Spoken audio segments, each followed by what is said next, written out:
What is self-love, self-trust, self-forgiveness, self-accountability, and what do they mean to me?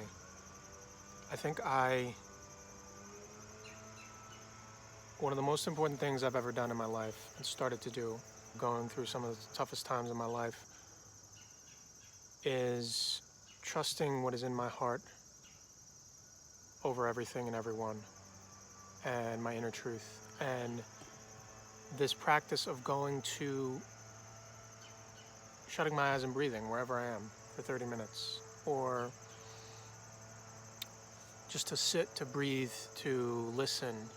I think I actually set up my whole life the way that it was, and all the interactions I had and all the interactions in the world, and sort of this resistance coming up against everything my whole life, because I needed to know the experience of complete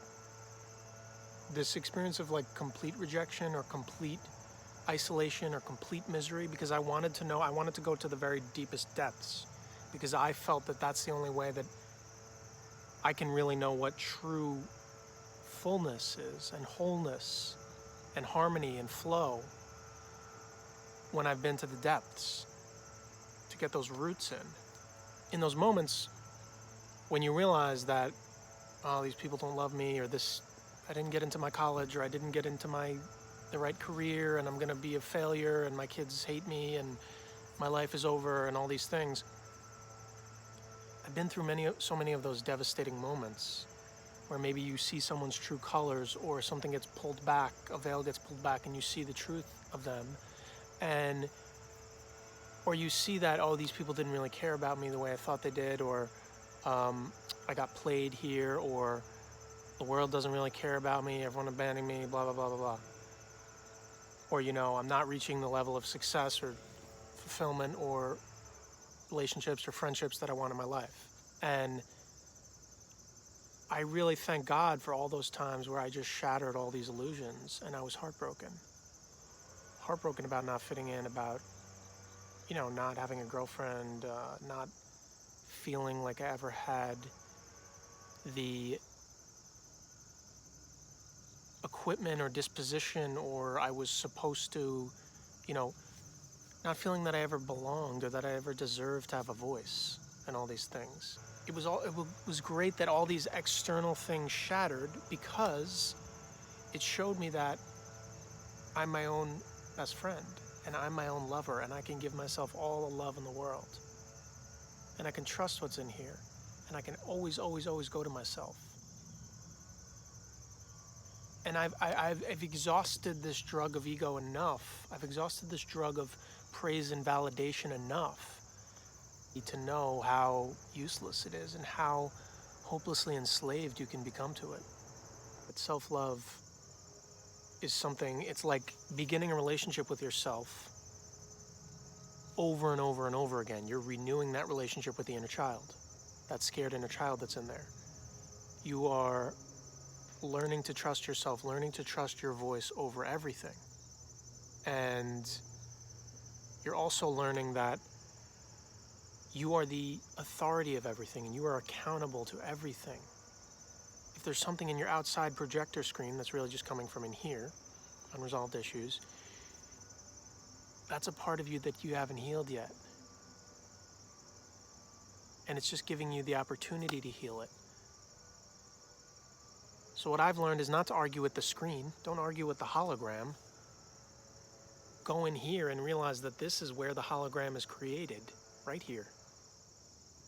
And as deep as I had to go, and whatever my soul's plan had in store for me, my divine blueprint that I wrote up before I came here, and we all wrote up together, is very much destined. And I look at these triggers, however torturous they are, and however many thousandths of the times that you have been over this one same trigger, or this one same person, or this one same issue. For me, it's self-sabotage. Self-sabotage is a huge one. Pushing people away, being defensive, not letting them in. But that's only because I didn't believe that I deserved love. I didn't believe that I deserved success, or money, or opportunities, or friendships, or whatever. So I was purposely doing that because of that subconscious belief. But what I've learned is there's absolutely nothing in the outside world when I'm feeling stressed, when I'm feeling down, when I'm feeling angry, and I'm in an unforgiveness and resentment and anger. Absolutely nothing in this outside world is going to take that from me. And I waste my time if I go,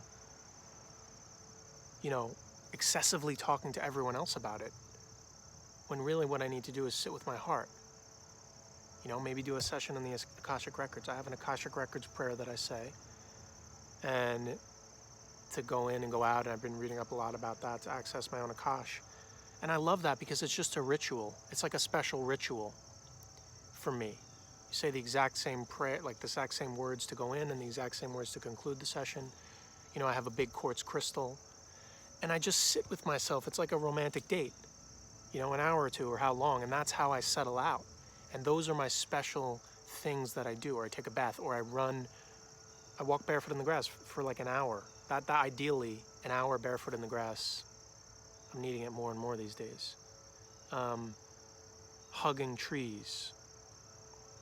Getting my bare skin or my bare chest on the trees. Getting my forehead, my third eye, my temples onto the trees. To feel their energy, to soak in their energy, to communicate with them. To feel their love and nourishment. These are things where I get intimate with me. And I feel nature, I feel Gaia, and I feel the beauty around me. Or lay down, take my shirt off, lay down in the grass in the sun. These have become deeply, deeply blissful experiences for me. Communion experiences. Even in the case of forgiveness and letting go and growing and transcending certain relationships that were very rocky and abusive and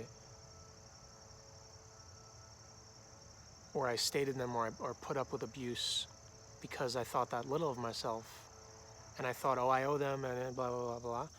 But what I needed to do first was forgive myself. The self-forgiveness needed to happen before I could forgive other people. Because we have these programmed ideas that we're not worthy of forgiveness. These so deeply embedded thought patterns in our society that are shared in a collective and that we're all clearing together. This kind of puritanical, conservative idea that we're not worthy of forgiveness. You must keep beating and beating and beating yourself to a pulp. And I find that what's funny is that I'll be beating myself up probably 10, 20 days, a week, 2 weeks, whatever, how long it is, nonstop, every day, around the clock, stressing about, I did something stupid, or I said something stupid, or I ruined that, or I burned that bridge forever, when it's probably just something very minor. And if I have a moment where it's like the 10th or the 15th day of around the clock whipping and beating myself in my head, and I say, man, like I'm kind of tired, I'm getting sick of this, I kind of want to give this up, like I'm just so exhausted from beating the hell out of myself. Maybe I should just take a break. Like, maybe it's not worth it. And those moments are so massively growth moments. I had that happen a day or two ago. I was like, yeah, it was stupid. It was stupid, but what's beating myself up for another 5 weeks gonna do about it? I've been doing that my whole life. I've been in a cage of that my whole life. So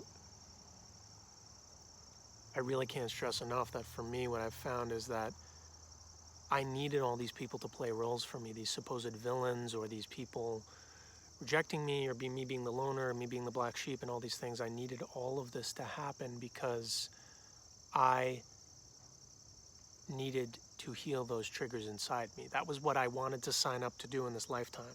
That's why I chose this family. That's why they chose me. That's why I chose this community. That's why they chose me.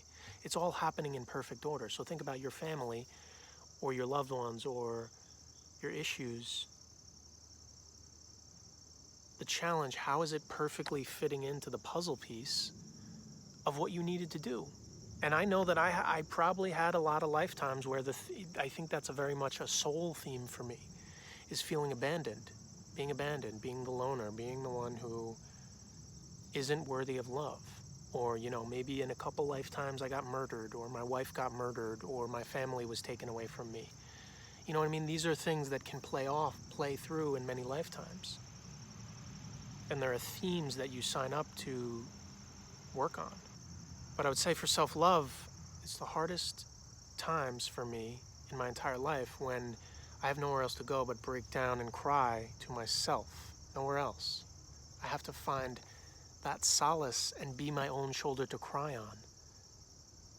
Because what I've learned is, if you put anything else before you, if you put anything else before your own heart, the God that you are, the expression, the fractal of source light, the God that you are, they will be shattered and they will be broken, and you will suffer pain for it. And I've tried to do it so many times. I've tried to make other people my God, my Savior, my, praise and validation, that's going to save me, and I'll have this little identity, and I'll have this little friend, and we can always talk about everything, and we can be secure in the idea that we agree about everything. It's an endless prison. And what I've learned is I've needed to truly be accountable to myself. And in those moments where you feel like you're dying, or your heart's caving in on you, or you're just crying so many tears, and you got nothing to do but like hug a tree or hug the grass and just pray and hope and just cry. Those are the moments where you reclaim your power. You reclaim the truth of your inner child. You reclaim who you always were at your innocent, pure core. That somehow you learned that you needed to lock that inner child in a little dungeon somewhere and beat the hell out of him all the time, and that it wasn't safe to come out. That's what I thought. Because it's not safe to be my true self, or it's not safe to be funny or free or keep yourself out of reprimand. We have this addiction to reprimand and beating the hell out of ourselves. And I had to admit that to myself. And the last couple years, when I've been doing all this intense stuff and going through these dark nights of the soul and everything, ayahuasca and all this work and meditation and all this body work, yoga, whatever, what I've had to really admit to myself is that I had to treat myself like a recovering, like someone who had a handicap, or someone who broke their leg and was working back into harmony, and working back into harmony with my soul and myself, because I've been a stranger to myself my whole life. And I've been learning that I had the power to forgive all that. And I truly have the power to forgive everything. I have the power to love everything. And really all these things in my external reality were really just like roadmaps and directors, or if you think about it, like chisels, like those little things in the cement rock when you see it in the city streets. It's like it's chiseling away all that crap, all that ego stuff, or those identities, or those illusions that you thought are what are supposed to make you whole, when they're not. But you need them to break down, and it's often a very ugly and painful process. Maybe it's a breakup. When you can sit with yourself in those moments of destruction and know that you are the one who is pulling yourself out. Your love is healing you. And when you heal yourself, that hologram will reflect it in the outside world. You are healing the world. You heal yourself, you forgive yourself, you trust yourself. You know that you are the authority. And you are powerful, and you are amazing, and you have so many gifts to give to this world. Often we just can't see it because you're locked up in that dungeon.